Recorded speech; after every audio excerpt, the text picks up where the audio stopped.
Bismillahirrahmanirrahim. Assalamualaikum warahmatullahi wabarakatuh.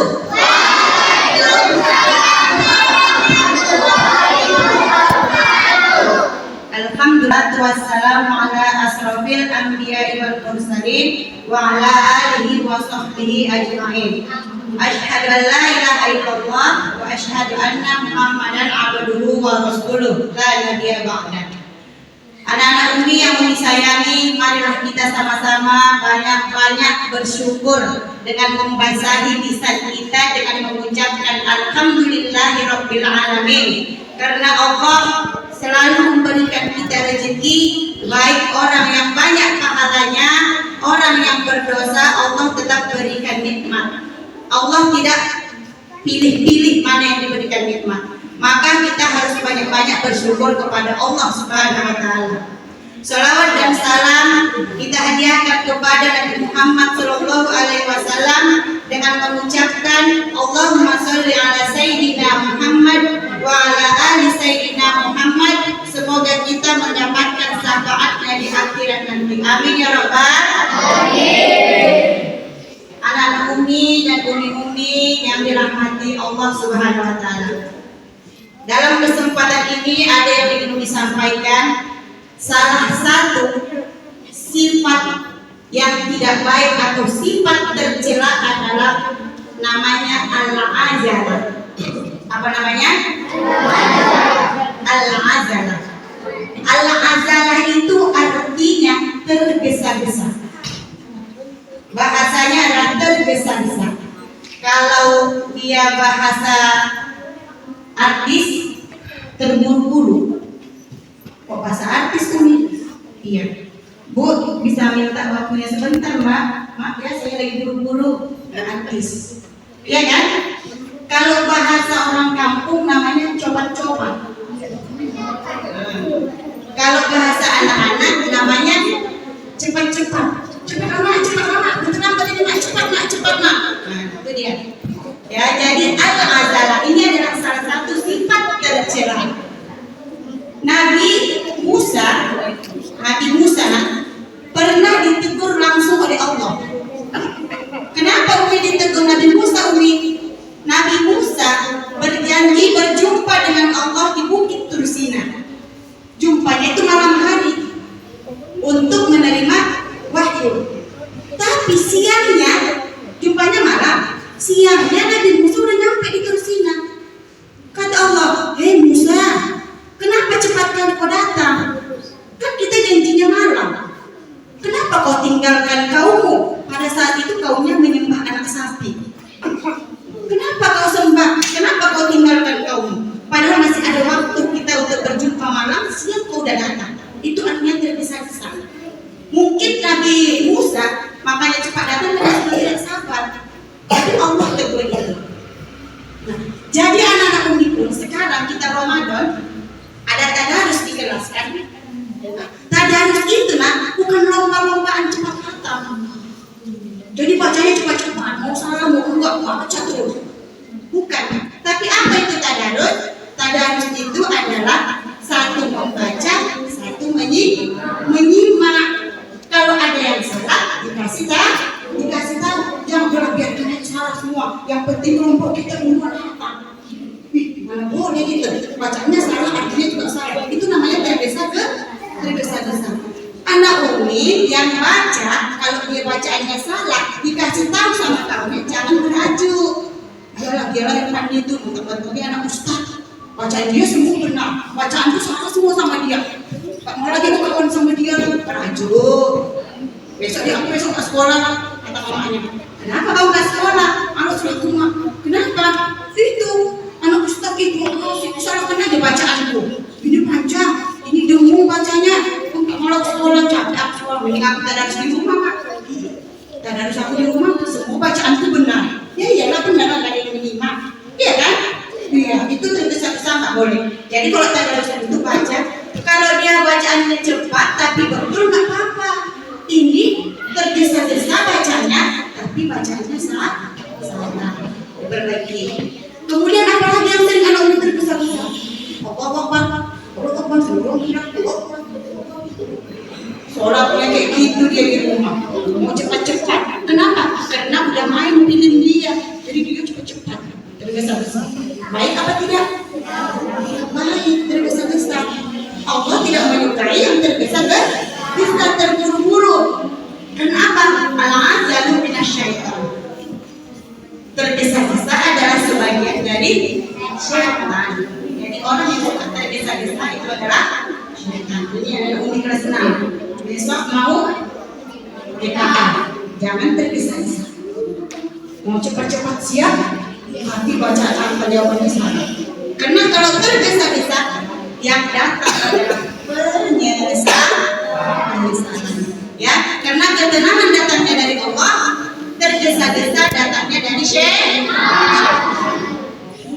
Tergesa-gesa tidak baik, kecuali 5 perkara. 5 perkara. Apa yang boleh tergesa-gesa? Yang pertama adalah menjamu tamu. Apa tadi nak? Menjamu tamu. Ini hari raya bentar lagi. Bentar lagi hari raya. Menyambut tamu. Kalau datang orang ke rumah kita, cepat-cepat kita siapkan makanan. Makanan apa yang ada? Makanan yang paling enak di rumahmu, hari raya paling enak itu kasih. Karena itu yang terbaik. Ya kan?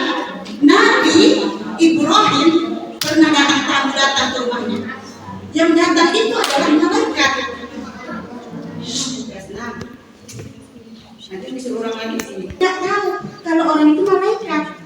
Begitu datang kali ke rumahnya, Nabi Ibrahim pun langsung di belakang, langsunglah dimasak ialah anak sapi dipanggang.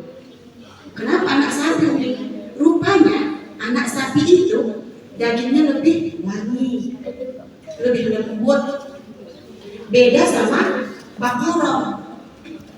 Apa itu? Mamaknya sapi. Kalau mamaknya sapi, dia udah agak keras, agak bau. Lebih bau lagi kalau nenek sapi. Nenek sapi lebih bau lagi. Beda dengan nenek manusia. Kalau nenek manusia, makin nenek makin wangi, wangi balsam, wangi cabai. Ya kan? Iya beda dia. Nah, pada waktu itu, pada saat itu, anak sapi ini adalah daging yang paling enak, paling lembut. Itulah yang disiapkan oleh Nabi Ibrahim untuk tamu. Artinya apa? Kita kalau menjamu tamu itu jangan tebang pilih. Mentang-mentang Pak Kepala Desa yang datang dikasihnya minumnya cappuccino. Tetangganya yang miskin datang dikasihnya lah teh manis pakai sari gula. Pulang-pulang ini bibir Pak apa tadi tetangganya tadi bersemut, dikurung semut kenal saya gula di depannya lagi.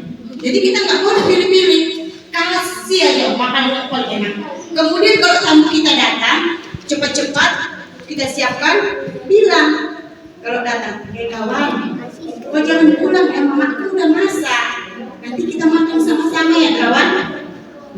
Jangan kawan yang udah mau pulang aku ya, baru ditawari makan.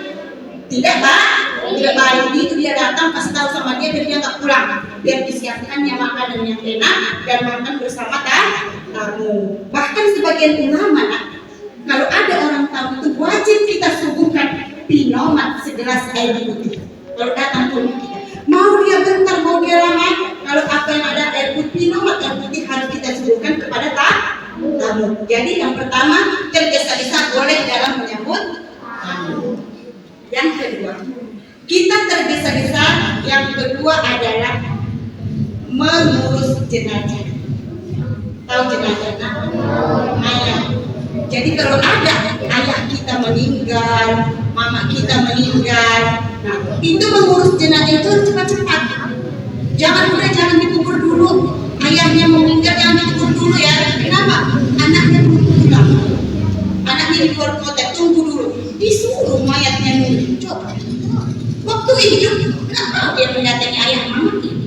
Udah meninggal suruhnya pulang mayat nunggu. Ada nggak ini? Gak ada kan? Waktu hidup nggak mau didatangi ayahnya. Udah meninggal baru cium-cium. Ayah, peluk-peluknya. Sampai orang yang mau jadinya. Gara-gara apa? Gara-gara istrinya mencuri suaminya, anaknya mencuri ayahnya. Jadi suaminya udah meninggal. Waktu itu dia nggak mau nyium ayahnya, nggak mau dia meluk ayahnya. Sehingga apa? Terganggu pula orang untuk mengurus jenazah. Maka nggak usah jenazah itu cepat-cepat. Ya, udah meninggal dia, kemudian mandikan, kafanin, sholatkan, kuburkan. Cepat-cepat, nggak boleh lama-lama. Ya, itu yang kedua. Tergesa-gesa yang ketiga yang diperbolehkan adalah menikahkan anak perempuan. Nah ini kelas berapa nih? Kelas 6, kelas 5 kita tengok udah ada chat-chatan. Kalau anak SD tahu chatnya kayak mana? Tahu anak SD ini anak kelas 6 yang kemarin ini chat-chatan ini. Ini nak Sirio ini. Tahu chat anak SD kayak mana chatannya juga? Hai Ben. Udah mamam ya. Itu anak SD. Ya kan? Kalau anak SMP lain mana? Anak SMP tahu apa? Ayah. Udah bodoh ya. Kalau anak SMP, kalau anak SMA lebih syaratnya lagi. Assalamualaikum Bi. Udah makan Bi. Udah makan Bu ya. Astagfirullah cincin kali. Panggilnya Bu ya. Udah nikah buaya. Ini anak kelas 6 cecetan. Ini udah balik ya. Udah balik ya perempuan ini. Jadi kalau kita punya anak perempuan, kalau udah gatal kali dia, udah gatal kali, nikahkan aja. Udah ada jodohnya, kawinkan aja. Yang merugi siapa? Dirinya sendiri, ya kan? Karena apa? Kalau kita biarkan anak perempuan kita berboncengan dengan laki-laki, pegang-pegangan kuat-kuat, larinya 40 km per jam, pegangannya 120 km. Kuat itu pegangannya kan?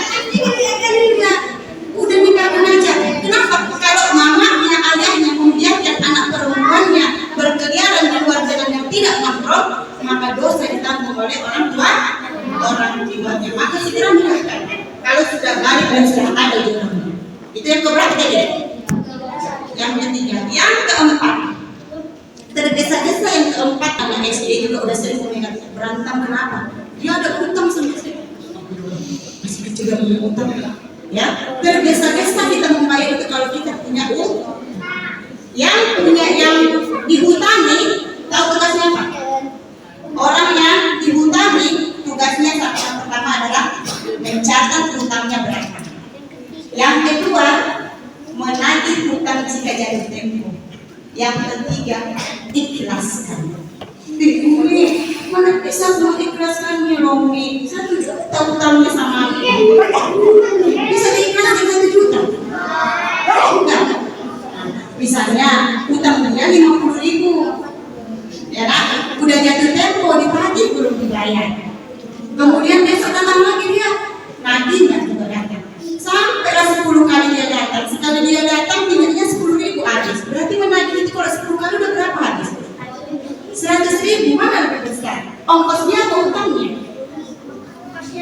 Ongkosnya kan? Ongkos dia mengambil 100.000. Hutang yang mau dibayar cuma 50.000. Udahlah, ikhlas. Udah ikhlas. Jangan bilang kalau ikhlasan tapi nampak mukanya utang dia sama aku, utang dia sama aku. Itu ikhlas semuanya. Sudah ikhlas. Kalau ikhlas itu mulut bilang ikhlas, hati juga ikhlas. Jadi jangan ada lagi utang itu nggak dibayar sama aku. Sok berkali lagi nanti tapi utang dalam hati nggak ikhlas. Ya, jadi ikhlas itu harus dari hati dan tidak mungkin. Yang terakhir, ini Pak. Yang terakhir di bulan Ramadan ini adalah yang tergesa-gesa adalah bertaubat. Bertaubat itu nak, jangan tunggu sampai kamu tua. Begitu ada salah istighfar, berubah taubat minta ampun kepada Allah Subhanahu wa taala. Kalau kamu salah nggak puasa hari ini, bertaubat besok puasa. Kalau kamu tinggal sholat hari ini, bertaubat besok nanti sholat. Jangan tinggal lagi sholat. Kalau kamu masih melawan sama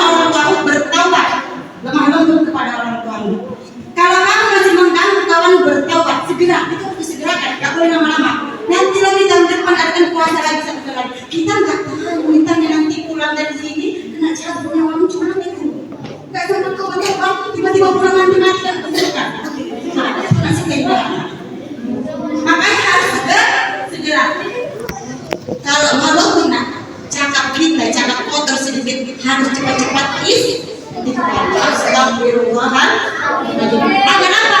Agar diampuni oleh Allah dosa-dosa kita tadi. Apalagi ini di bulan Ramadan, maka bersiap-siap untuk segera bertaubat. Jangan ditunda-tunda lagi, karena bulan Ramadan ini adalah bulan yang mengampuni. Oke, ada berapa tadi? Satu. Menyambut tamu atau menyambut tamu. Dua. Ngurusin aja. Tiga. Menikahkan anak perempuan. Empat. Membayar hutang. Lima. Nah, semoga kita dijauhkan dari Allah dari sifat tercela, yaitu yang namanya tergesa-gesa. Sudah ya? Oke. Mau dengar pantun?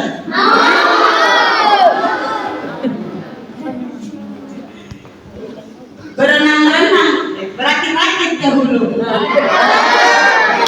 Berenang-renang ke tepian. Cukup sampai di sini dulu.